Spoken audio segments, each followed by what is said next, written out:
there's a funny, by funny, I mean peculiar and interesting paradox where the more specific you are in your stand-up, in your storytelling, the more relatable you are, which is weird, right?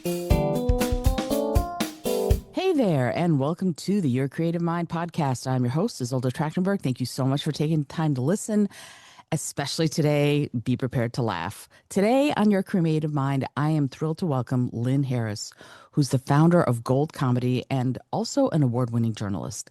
Lynn has dedicated her career to showing that humor is a superpower. And you know me, I'm married to a clown, so I believe it with my whole heart. Humor strengthens your mind, hones your communication skills, and builds confidence. From mentoring emerging women and non binary comedians to producing campaigns that change conversations and laws, she combines creativity, strategy, and heart. In this episode, you're going to get some actionable advice, inspiring stories, and real world strategies that are going to help you connect more deeply, think more clearly, and bring curiosity and courage into your creative and professional life. Lynn, thank you so much for being on the show. Welcome. Thank you. And thanks for that great intro. I'll Venmo you right after the show. That was awesome. The check is in the mail. Yeah, well, uh, so yeah, I'm thrilled in part because yay, women in comedy. I do some stand up or have done some stand up, and it is the most real and raw that you can be because it's just you and words. And the fact that Mhm. you do it all the time is amazing to me. And I know that you've said that comedy is a superpower, which I think is great because when you make people laugh, you're going to make them also listen. Can you share, just jumping right in, can you share a time when laughter turned a tough crowd into an open one? Wow. Yeah. Well, first of all, thank you for this great question right off the bat. And I will say that I did stand up for 10 years, and also storytelling.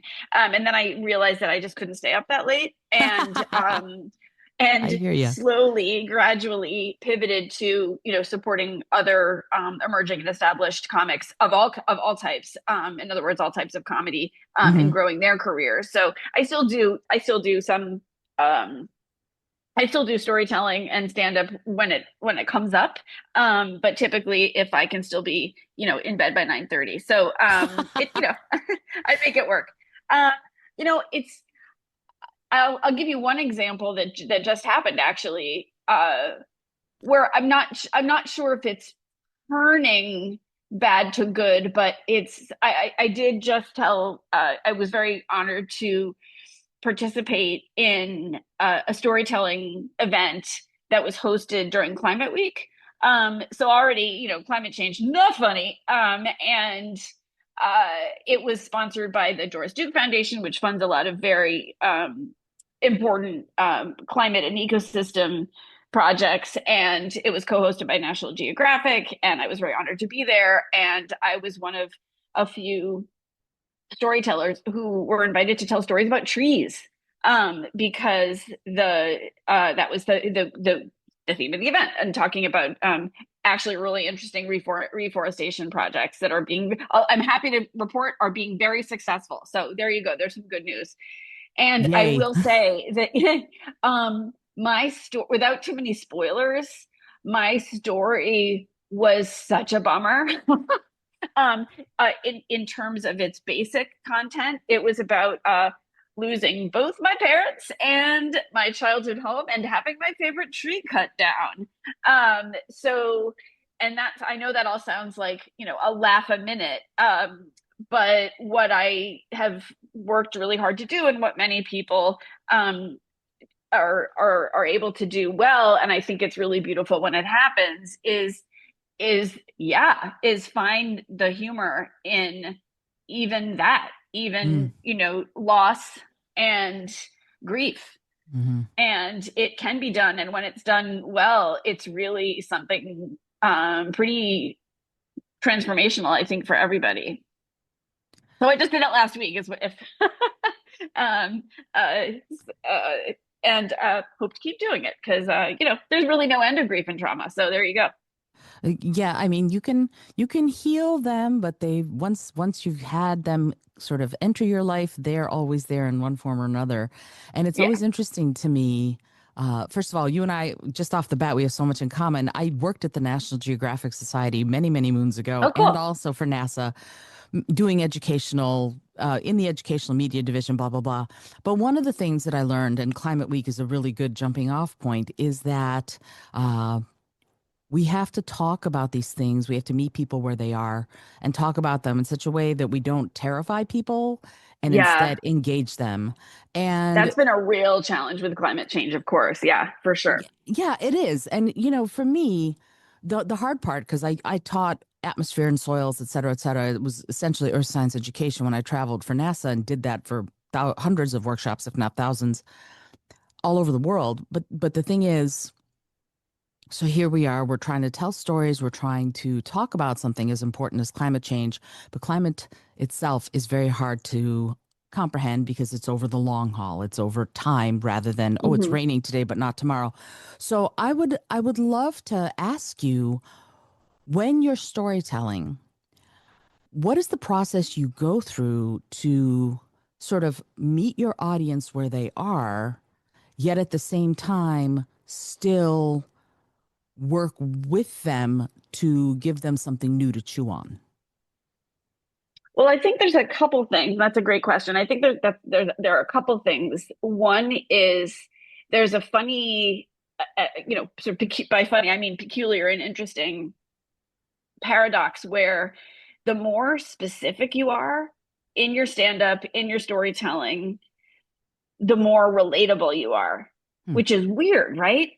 Like I had a really specific story about growing up in a particular place with a particular flavor of parents and a particular series of losses and a particular this and a particular that. I have my own particular background and um, and and just like when you hear, if when you hear stand up or storytelling and you hear a story or jokes told by someone from a totally different country, from let's say you're an only child and they talk about having 10 siblings, or poverty versus wealth, or all of the specifics can be super different, but somehow it's the specificity Mm. that taps into the universal or even primal, because when you use the specificity, the more specific you are, the more vivid a picture you're painting. And so when people can see that picture in their mind, that's how they can relate to the part of it that they can relate to, whether it's, uh, you know, fear of abandonment, or a similar trauma, or it doesn't always have to be bad, right? Whether it's the types of joy they're talking about. Hmm. So that's a way that, it's a little weirdly, I don't try to connect with the material. I try to be as specific and personal and to my own experiences as I can.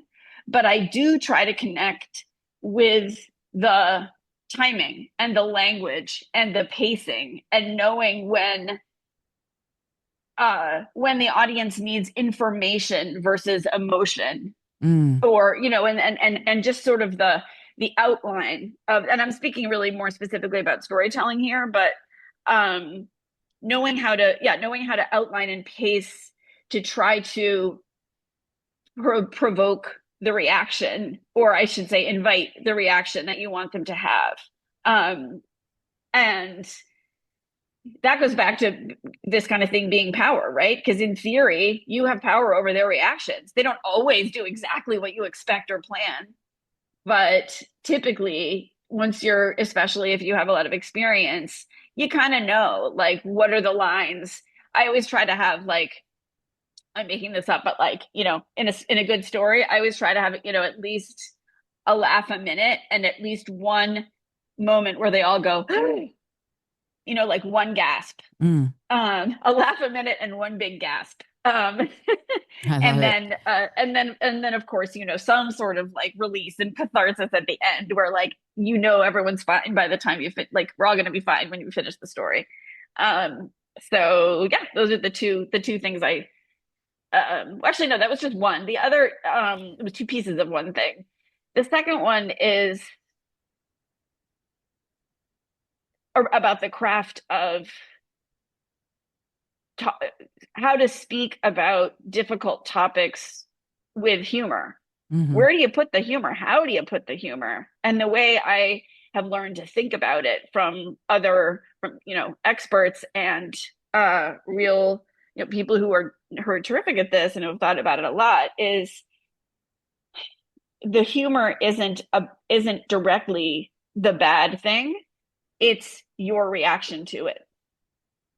It's the decisions you made, the if there was, a traumatic incident, whether it was, intentional or an accident, or whatever, a twist of fate, whatever it is. The bad thing isn't the funny thing. It's the ripples. It's not the as my friend Rich Duncan, a comedian, used to say, and did say this after September 11th, when we were all kind of trying to figure out how we would ever do stand up again. He talked about how it's, you don't make fun of The Rock, which is the incident, but you absolutely can make fun of the ripples, our reactions, our befuddlement, our the silly things we do because we don't know what else to do. Um, all those things. So that's another way that I think about writing and speaking about difficult topics, Mm. to find the funny in the ripples, and that is also the most relatable. Oh, I love that answer. And it's interesting because to me, I don't know if I'm normal in this or if I'm unusual in this. There are times when things go really horribly wrong, when they get really terrible. If I'm on stage, if I'm doing some kind of a workshop or a speech, and I've had, for example, I'm in a place and I'm going to be speaking, and all the power goes out in a 700 seat theater. And what do Yeah. you do then, right? So, and at some point, as you're trying to fix things and more things go wrong, it's like you're watching a Three Stooges episode, or Abbott and Costello, because as soon as you fix one thing, the next thing goes wrong, and you're stressed. But at some point, for me, it's my rock bottom. I don't think rock bottom is a bad thing, because it's finally you're on solid ground, and that's the point when I laugh. Right. Yeah. I know I've hit rock bottom when I just throw up my hands and go, I've got to laugh about this. And Yeah. so when you're in those situations, and I know we're just going deep real fast, but That's fine. you're helping people find their own way to the laughter, whether it's an audience or whether it's people you're training. What I'm not going to ask you what is funny, but what are you trying to get them to learn about themselves as you're Mm. guiding them through this? I don't know that it's learning about themselves. I think it would stop for me. It would stop at creating a reaction, and I don't know where that reaction is coming from. Mm-hmm. I don't know why certain people are going to respond to certain details or certain lines or even certain wisecracks. Like, I remember telling this very brief story. It was 4 minutes long, but I remember it was a pretty small room and I could see everyone's faces because of the lighting, and it wasn't one of those like you're looking out into the abyss kind of shows. And I could see different people kind of tearing up or nodding at completely different times, Mm-hmm. and I don't know their lives. I don't know if they could relate to losing a parent. I don't know if they could relate to losing a tree. I don't know if they could relate to cleaning out a house, or my random mention of like antiques and Tupperware and all this stuff that was on who knows? But it is a reaction that I would like to, that I want to um invite. And I even remember I was observing Yom Kippur yesterday, and I remember being in the synagogue, and the rabbi who gave the sermon yesterday, it had her sermon had a lot of different elements, and some of them were about, just to way oversimplify, some of them were about nature, and some of them were about the United States, and some of them were about, like, even the song America the Beautiful, and a whole bunch of other stuff. And like, you could kind of look around and notice the way that different people were responding to different elements. Like, I was like, why am I crying when they're singing America the Beautiful? And it has nothing to do with America. I was crying, or not. It wasn't like I wasn't thinking, it wasn't political. My question to myself wasn't political because we are at a difficult time in America. but I was sort of tearing up because I remembered singing that song in school, in grade school, Hmm. and it was and my current the current stuff that I'm processing right now is just, having, as I keep saying, because I mentioned the tree story, losing my parents, selling the house, feeling completely disconnected from my um deconnected from my hometown and from my childhood and all these things, right? So for me, there's no way that the rabbi would could have known, like, when I mentioned amber waves of grain, Lynn Harris is going to remember singing it in second grade, and it's going to trigger all her stuff that she's grieving right now. Like, she could, but that's, who knew? But that's what I didn't even expect that it would have that reaction, but it did. So, like, you don't really know people's lives, but you can, again, the more you speak to them specific, the more you can trust that you're going to speak to the primal. You just don't know what that's going to look like for each individual person in your audience. Sorry, I've embraced the pause. I should have warned you. This wasn't dead air. I have embraced the pause when I want to sort of think about what you've said and synthesize it and really listen deeply. I stop for a minute and people are like, "Hello, are you there?" It's fine. I'm there. I just yeah, it's Pauses are great. We love yeah. pauses. I love pauses. Yes, absolutely. So, first of all, I hope your fast was meaningful, and I Thank you. get completely the the notion of you don't know what's going to affect somebody. But we're doing it when we're on stage, you, me, the people who work with you, who take your classes. Eventually, they're trying to do it on purpose, I guess is my point. They're trying to connect with an audience, engage an audience purposefully, whether it's through humor or storytelling or a combination of the two. And I'm going to go a little off base here, but I have a point. But I feel like right now, in this country especially, we're pretty disconnected. Even though people are on social media all the time, people are reading headlines, or maybe they're in depth into the news every second of every day of the 24-hour news cycle, and so they're deeply focused or hyper focused on certain things. And yet, for example, like you said with Climate Week, you were trying to engage people in a very specific way, and we're so hyper focused on social media, we're so hyper focused on, let's say, politics, and I know climate change and politics are inextricably linked. But what's the through line there for you as an author, as a journalist, as an activist, as a comedian? What's the through Mhm. line that helps you connect to people who might be hyper focused in a way that is that makes them almost lost to someone who's trying to reach them?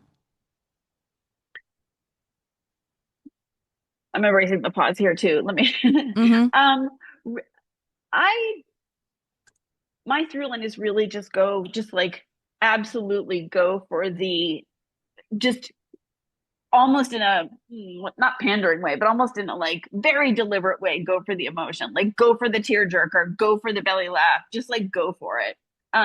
Don't pull punches, don't write small, commit to the bit. Just super go for it. In ways that I know typically people respond to. And by the way, I'm in Brooklyn too. I don't know if you can hear various noises that just started noising outside, but it's the city. I hope they're not intrusive. Uh, Um, again, I'm in Brooklyn. The Q train is coming up and down, and okay, this I is a hear show nothing. So that's yeah. I have a really good microphone and pretty good soundproofing. But the point is that this show is like you and I are sitting in some yeah, coffee shop, and we'd be hearing traffic anyway. So go for it. perfect, perfect. Just wanted to acknowledge. But yeah, I don't know that I don't really I don't necessarily think, like, how will I reach certain people. Again, I just think, like, I pretty much know where I'm going to get the gasp, and where I'm going to get the laughs, or where I'm intending to anyway. Hmm. And I feel like the audience kind of selects itself. People who come to shows, whether it's just to see a comedy show, or whether because they're curious, as in the case of this Climate Week event, they're self-selecting and they want to be in that kind of the presence of live energy. Hmm. So I mean, there's always someone checked out somewhere, but like it's typically it's not really the norm. Hmm. So I just again kind of assume the best and um, go for the biggest possible either laugh or emotional reaction I can. I feel,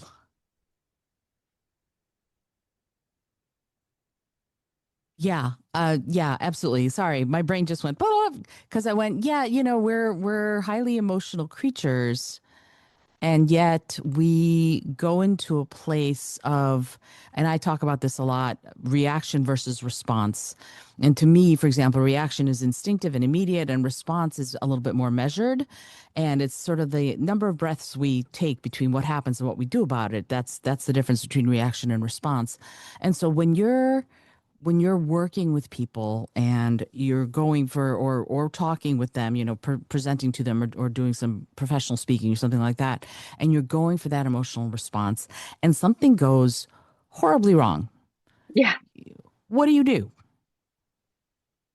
I mean, it depends on what and how wrong. I mean, the worst that can happen, and I can truthfully say, I don't really think this has happened to me since I was very, very new, or even then.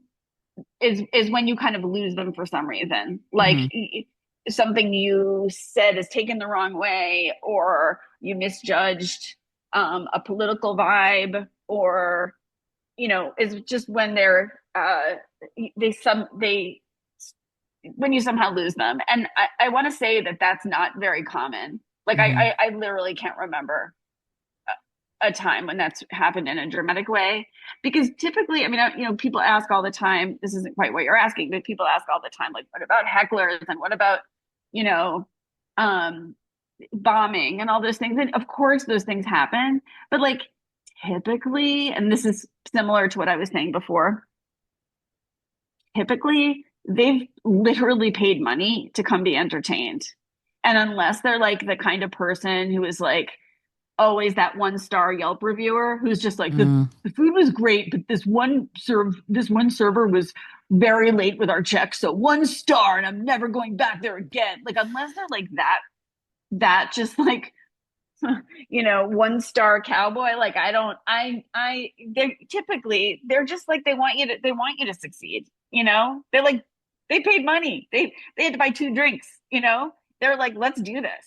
Right. So I find that I, I typically found that folks were pretty generous. Doesn't mean every set is great, doesn't mean every story kills the way you want it to, but um yeah, I mean, unless you just get a whole lot of like cranky drunk tourists, which again, it typically things work out okay. And what I think the common advice that you would get is to, unless depending on your own vibe and style, the common advice you would get is to not antagonize them back. To not like pick the to not if someone's to not uh fight the whatever this weird negative vibe is, but just to find a way to let it kind of release its steam, Hmm. so that you're kind of not building it up, but rather finding a valve for it to dissipate and like move on and win Hmm. them back with a new topic, or just remain cheerful. um, because again, they didn't come to see you mad at them; they came to be entertained, and they want you to be cheerful. So it's not easy, but it's just either I had a charmed experience, or it's just not quite as typical as people say. Although I understand why people ask about it, because it does sound like the worst possible thing that could happen. So prepare for the worst, hope for the best. Right, absolutely. And it's interesting. My husband is a clown, and he was a street busker, a street performer for many years. And he, for some reason, is the kind that invites heckling, and he actually likes it and he enjoys dealing with it. When I perform, I'm not that much into being heckled. I can be, but for example, my way of doing it, my way of dealing with hecklers is I deputize them and I make them my second in command. And all of a sudden, that Yes. attention they were seeking becomes something that is for me rather than against me. And they become, within my parameters, the star of the show, if you will. And all of a sudden they're like, oh my God, that was the best thing I've ever been to. And it's hilarious to me how well it works, but it does. I deputize Yeah, I anybody can who is see the that. thorn in my side. That's Um, great. It's very disarming. I think that's great. Oh, it's a lot of fun. Yeah, they become my biggest champion. I love that. And I believe me, I work with like 8-year-olds and 11-year-olds when I work in schools, and carbonating hormones when they're 13, you need to Yep. have something, a quiver in your an arrow in your quiver that's going to help with that. But I want to switch subjects a little bit because we're not here to talk about me. I want to talk about gold. So I'd love to. It's from my research. It's a school and it's also a community, and I would love to ask you what brought you to that, and Mhm. really what is the way that this community that you've created has changed people's careers or even their lives? Oh, I love that question, of course. So yeah, we're Gold is we're mostly online, which is cool. So everybody's welcome and everybody has access. And that's part of the design. We envisioned it that way even before the pandemic. Very forward thinking. Absolutely. And yeah, so almost all of our classes are online, and almost all of our classes are included in your annual subscription. So that really underscores the community aspect. So you pay by the year. And people tend to keep renewing because you just keep getting more stuff that's included. Um, Meaning, even just in October, um, we have a class in developing your 10-minute showcase set for stand up. We have a class in editing for comedy, editing your own videos or editing sketches, whatever you need to edit for comedy for digital distribution, which is crucial these days. We also have a class in the art of hosting. You've got to be a good host if you want to advance in your stand up community. We have classes on sketch writing and production, which is super important. Like you could have the funniest sketch in the world, and if it's not lit well and the sound isn't good, it will not fly the way it should. We have classes in how to produce a web series. I mean, just so many different aspects of comedy and production. Um, not just making your comedy yourself, but putting your comedy out into the world, I should say. And part of what supports that is the community aspect that again is baked in because you pay by the year, not by the mostly you pay by the year, not by the class. And the membership also includes weekly open mics that you can use to try out anything you need or get feedback on anything you need. Weekly Q&As with comedy luminaries and celebrities and professionals. Tons of other workshops and just opportunities to collaborate and create. And out of all of those things, I'm happy to report that right now we have a web series that our members produce that's airing on Fox Soul, which is a fast channel that's part of Fox. Fast channels are an emerging platform that are basically cable but streaming. So they're free ad supported streaming television. So there's the barrier to entry. There are barriers to entry, but the barriers to entry are lower than kind of pitching yourself through the Hollywood system, so to speak. We also train you to do that because you do need to know how to do that. But there's just a shorter distance between 2 points to find yourself airing on a fast channel, which again we do, and it's also in theory a revenue stream, and we split the revenue with our creators, so we're very creator friendly. We also have a web series out there called Rat Czar, which I'm sad to report that New York City's real Rat Czar is stepping down from her position. But this whole series is a fictional kind of office comedy about her office and the whole enterprise of rat mitigation in New York City. It is very silly. It is very funny. It's beautifully written, and it's cast and crewed almost entirely by members of Gold. So that's again the power of the network to help you get the crew you need. And also, because of our network, we also got Rachel Dratch to do from SNL alum Rachel Dratch to do a cameo. Ophira Eisenberg, well-known comic around here. A couple other really cool cameos that we were able to sort of, call in some favors, and it's fantastic. And then in general, people really do sometimes they think they're coming in to just sort of try comedy, and 4 years later they're actually doing it as their third career.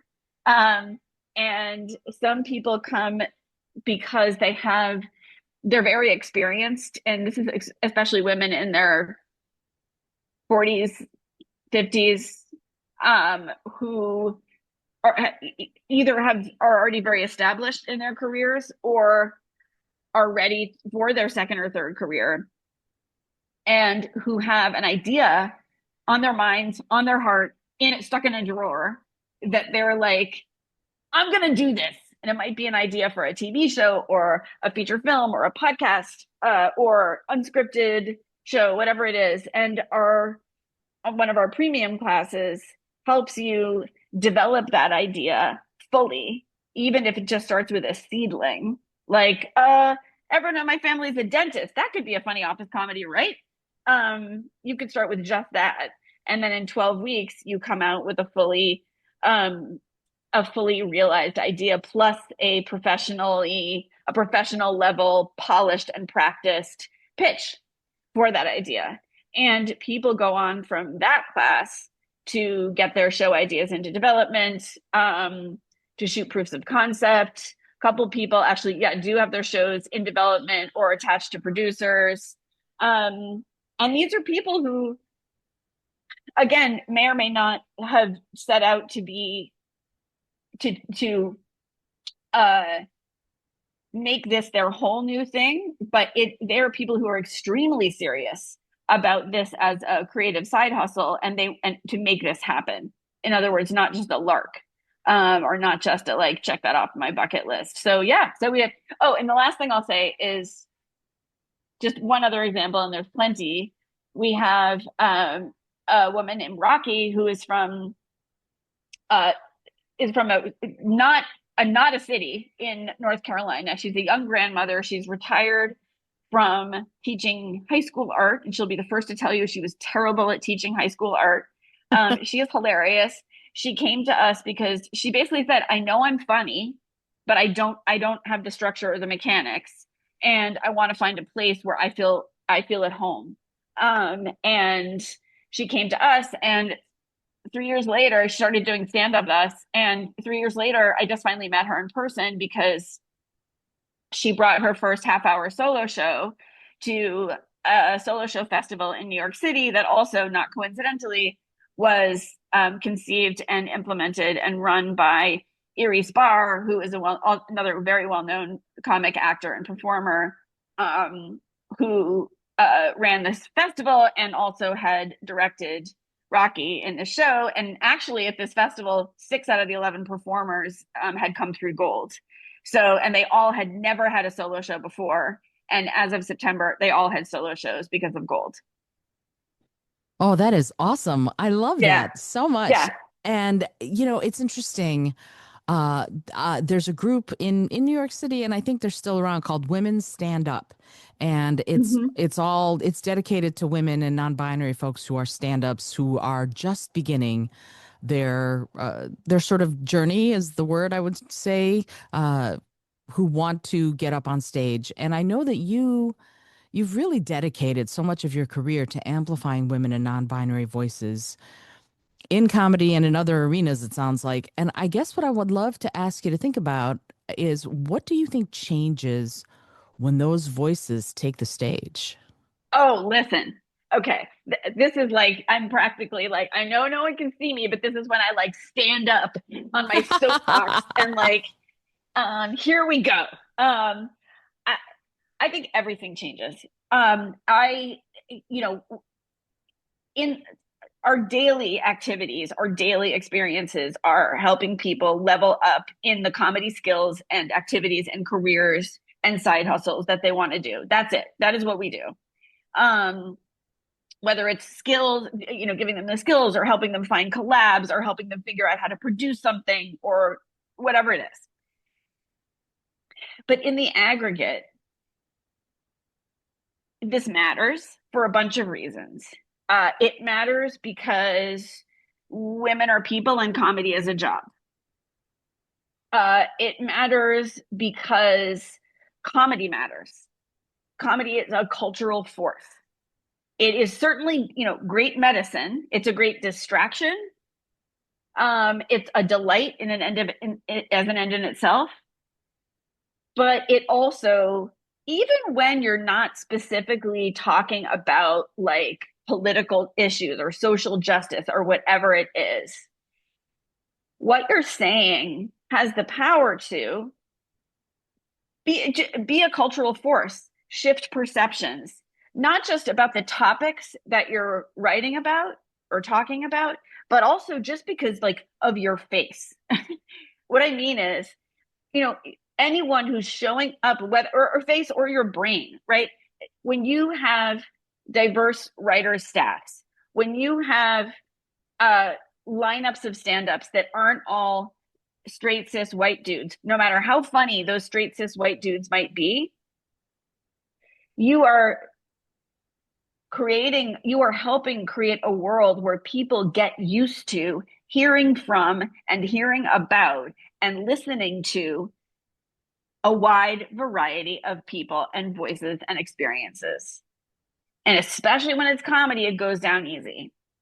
So even if you have a silly set, that is just silliness, that it's not doesn't have to be political. The TV show you work on doesn't have to be political. Just by showing up, by creating a more diverse sources and faces and points of view in a medium that is a pleasure to absorb, you're actually strengthening the cultural force of comedy in ways that people just absorb along with their two drinks, and the more we normalize the power of comedy being in the hands of people who aren't only straight white dudes, the more we normalize power itself being not only in the hands of straight cis white dudes. So like, let's do it with comedy. And now I step off my soapbox. And I was going to go mic drop. Yeah, there you go. it So is. yeah, it matters. Yeah, no, of But course. like, Go ahead. but like, it doesn't have to be like the way you think about your job every day. Like, it's not so onerous that you have to be like, I must change the world every day with my jokes. Like, no, you just have to write the jokes and show up to work. In the aggregate, we'll do this together. Yeah. Okay. So this brings me perfectly to my next question, actually, because what you're saying makes a lot of sense. Writing jokes. I took a stand during kind of during COVID, sort of, kind of. I was like, I'm going to get into stand-up comedy. And then, of course, COVID happened. Yeah. Back in 2019, I took a stand-up class at the People's Improv Theater at the Pit. And Chris Yeah, they're Griggs, great. yeah, they're great. Chris Griggs was was our instructor. And he said, okay, this is how you're going to have to do it. It's going to have to be set up, punchline, set up, punchline. We're writing our type five, blah, blah, blah. And Mm-hmm. all of us are Yeah. kind of going, what the hell is set up, punchline? We didn't understand. And a lot of Mm-hmm. people, it took us a while to get there. We got there, et cetera, et cetera. But a lot of people believe that they're just not funny. And Yes. so if someone is listening to this episode and they feel that way, I'm going to just ask you, what's the first step they can take to tap into their own comedic voice? Okay, this is the sound of me getting back on my soapbox. Do you hear it? I'm getting back on my And okay. stepping Okay. up. Yep. Okay. We have been fed one idea of what it means to be funny. That's not entirely true, but there is a dominant idea of what it means to be funny. And that dominant idea, well, let's look where we find that out. And first of all, zero shade to the people I'm about to mention, but let's just look and say that as, for as long as they can last, all of our late night hosts are straight white dudes. We love them, okay? We love them, and we love them even more now, right? But like, so we have one version of funny from that, even though yes, of course, they each have different styles, of course. Um, uh, a majority of the men in commercials are the funny one. Like they're the goofball in the laundry room, and the wife is and like doing something silly, and the wife is like, and I'm doing the thing where like hands on hips, like, oh Bruce, you know. So that's we see that as funny. We have this idea that people are just naturally funny in the way that like Bruce from accounting is a goofball and he's got a lampshade on his head at the office party, which arguably is not that funny. But like again, there's this idea of funny dominated by a certain look and type of person. Mm-hmm. There is this idea of funny as being like a giant goofball Mm-hmm. and loud, right? Um, there's this, and there's this, and we really do. We still, it's 2025, and we still call dude comedians, comedians, and women comedians. So we have one norm for comedy. It has variations and whatever, but like strictly speaking or oversimplifying, we have one norm for comedy, and it's a guy named Norm. Okay. Again, we may love Norm, but what does that tell us about how we judge ourselves to be funny? Right. We do, or how, that we don't have a mirror, right? Now, to be fair and to be very happily fair, that is changing. We have I mean, look at there's so many, the diversity, the converse of this is that the diversity we're seeing in stand-up shows, in writers' rooms, in the concepts for shows. We have like not one, but like 4 or 5 shows about middle-aged women that are funny. Woohoo. And they're not like before we had like the Mouseketeers and the Golden Girls. Like there was nobody in between. You know what I mean? Mm-hmm. And women can be Ghostbusters now. And the level of diversity that we're seeing now is great.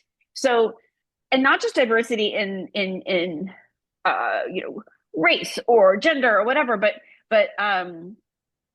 diversity in type of comedy, platform, accessibility of that platform, style, all those things. So I would invite people to do a few things, which is, first of all, what kind of funny do you think you're not? I'm not, well, I'm shy. Okay. Do you know how many comedians are shy? That's where they're on stage. They don't have to talk to people, like, do you know how many comedians are shy? Or I'm not confident enough. I don't know. That's not really like, I don't even believe in this whole imposter syndrome because most people say it when they're talking about worlds that weren't built for them in the first place, right? Mm-hmm. The comedy world again is changing in fantastic ways that I could never dreamed of. But like the original version of it was not built for you, so of course you don't feel like you fit there. So I would just encourage people to say, well, first of all, let go of having to change anything about who you are in order to be funny. And then let go of what your definition is of funny. I just, 2 things. I have an example and then a piece of advice. I just watched our stand-up boot camp class, which we run regularly and which is open to novices, but also very much open to experienced comics who just want a structure and accountability and practice and need a new type 5 or whatever it is. So there's a wide range. I just watched it last night, and I couldn't watch it last night. I just watched it this morning, and I watched the recap, and like the level of diversity and just different styles. There were neurodivergent people, quiet, nervous people. And I mean, nervous is part of their persona, not nervous like in a way that makes you uncomfortable to watch them. Like that's who they are in their act kind of Mm-hmm. thing.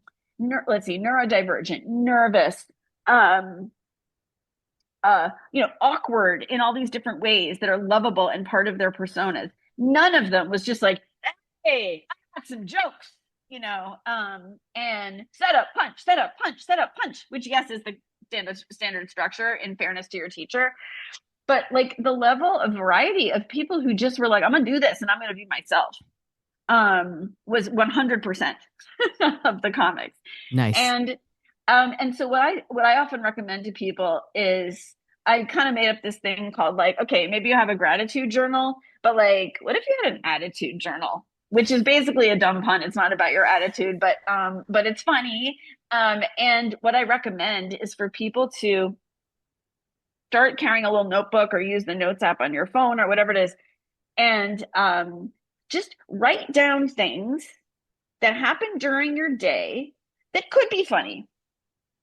We don't know if they're going to be funny, but they could be funny. Like just things that you notice. Like, I mean, even if they're like hacky and everyone knows them, like how the cat always stands in front of exactly what you're doing. Like, I don't know, just which just happened to me. So it leapt to mind. But like, um, just, or, texting here's something from Brooklyn, texting the bus, to see what time it's coming. That, I don't even know if that's funny, but there's something funny to me about texting the bus, to see when it's, um, I totally and know what you're talking about. I do that all the like I don't time. know, it's just a thing. It's a seedling. It's not a joke. It's just a seedling, and it's not inherently funny, right? And so, but just but then you could start to imagine, like, okay, why is texting the bus? Like, why did I think texting the bus is funny? Like, does it feel like I'm texting the actual bus? Like, how soon will you be here? Or I don't know. There's something funny there. I don't know what it is. Um, but like, you don't have to worry about it. Just write down just the little pips and pops of ideas that occur to you.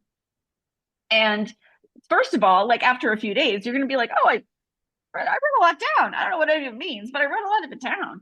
And like then on the weekend, you got a minute, you take a look and you're like, okay, well, I don't remember what most of this is, but I do remember texting the bus and I do remember the thing about the cat. So what could that be? And maybe that's it. Maybe that's as far as you go. But then you're like, okay, I, I have a sense of humor, and remember, a sense of humor is not a mastery of humor. It's not a grasp of humor. It's just a sense. All you have to start with is a sense, just a sense. Can you smell humor when it walks by? Like that's all you have to start with. And then if you're motivated and you feel like, oh, wow, I do actually notice a lot of things that I don't know if they're funny yet, but they could be funny and we'll see it. At least I remember to write them down. Then maybe you take a class. Maybe you're drawn to sketch. Maybe you're drawn to improv. Maybe you're drawn to stand up. Who knows? It doesn't really matter. But I think to start with just noticing that you're noticing, and it doesn't take, and if you notice, nothing that I said took anything about your personality or your outgoingness or your confidence or like what or how loud you are or how shy you are. Nothing, it had nothing to do with that, right? It was just your perception. So if you start with the attitude journal, it could be a really satisfying end in itself, or it could really take you somewhere that you want to explore.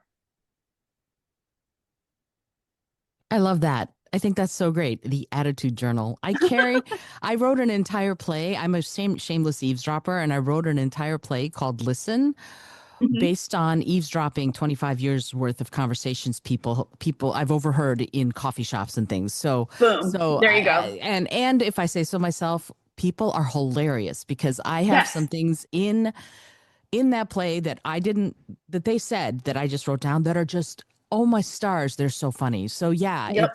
it's entirely possible just by being observant of the world around you and yourself. You can do some really amazing things.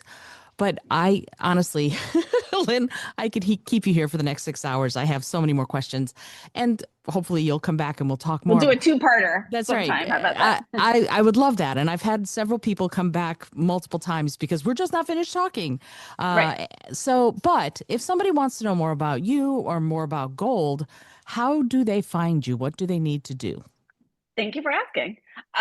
They can go to goldcomedy.com. That's our website where you'll find just more about, who we are and what we do.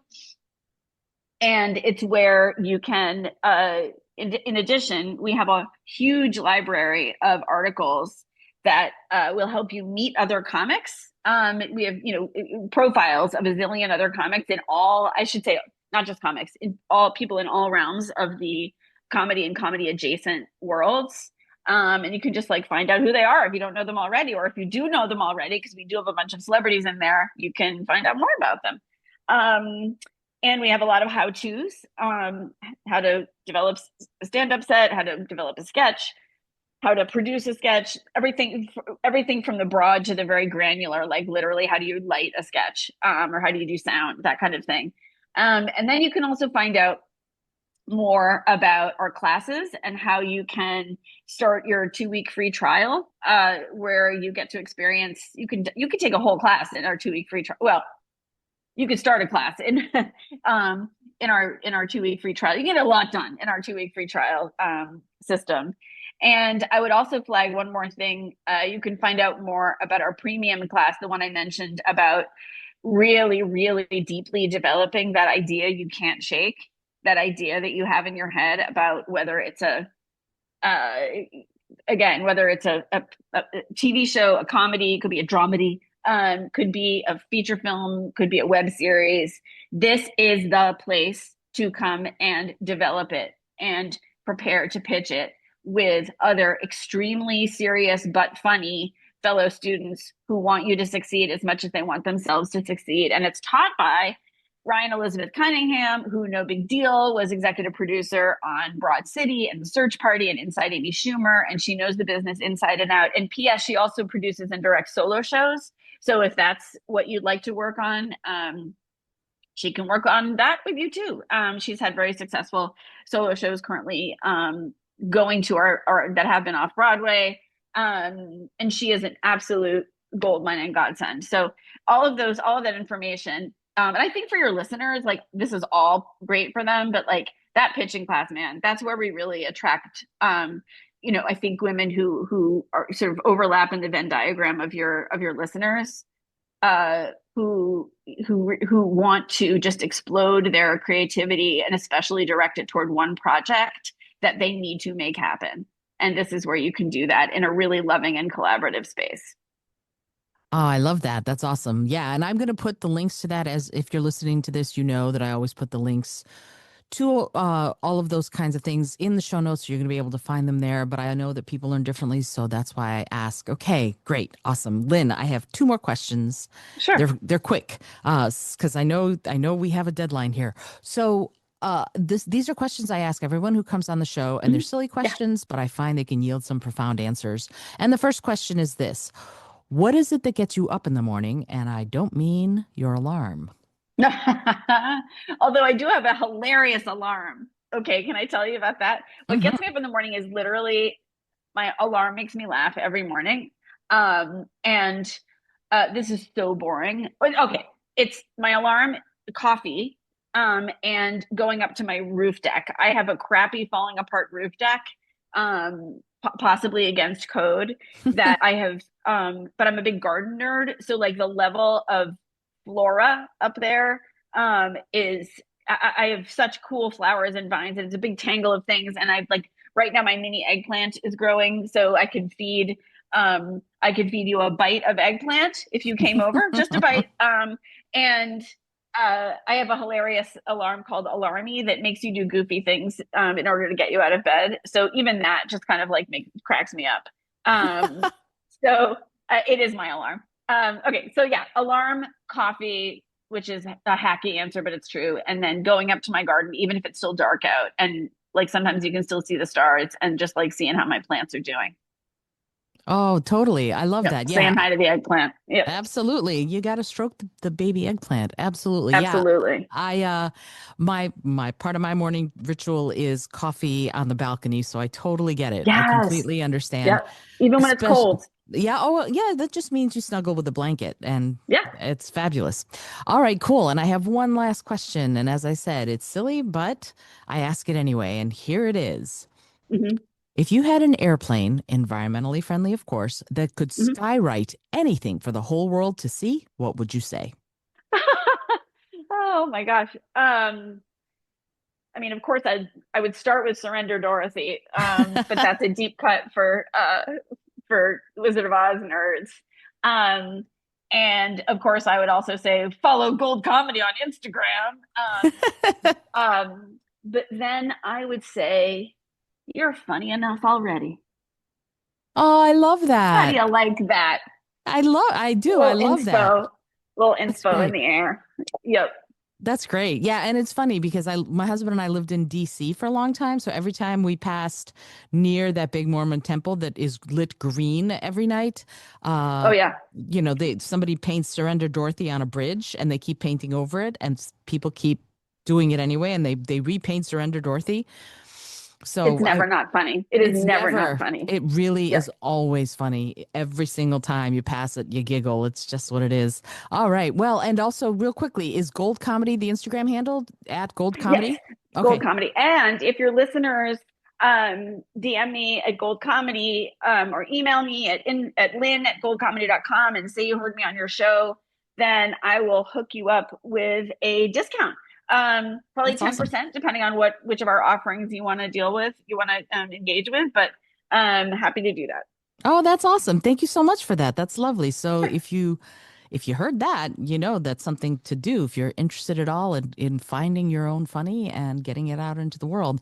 Lynn, thank you so much for being on the show. This has been such a pleasure to meet you and get to talk to you about you and about Gold Comedy and about elevating women and non-binary folks in the comedy world. I think that that is awesome. There are too few, and with you, more every day. So thank you so much for the work you're doing and for being on the show. Well, thank you so much for having me. It was a pleasure. Oh, so much fun. So if you're listening to this, you need to go find Lynn Harris. You need to go find Gold Comedy, see what they're doing, especially if you've ever wanted to be up on stage and try to be funny like I did during COVID. You should try this. It's really cool. Until then, until you're up on stage and you let me know that you're going to be there, I will come and I'll be in your audience. This is Isolde Trachtenberg for the Your Creative Mind podcast, reminding you, as always, to be curious, be creative, and most of all, be kind.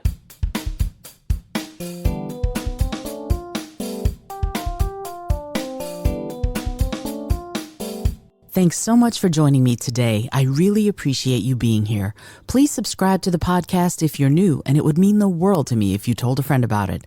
Today's episode was produced by Isolde Trachtenberg and is copyright 2025. As always, please remember this is for educational and entertainment purposes only. Past performance does not guarantee future results, although we can always hope.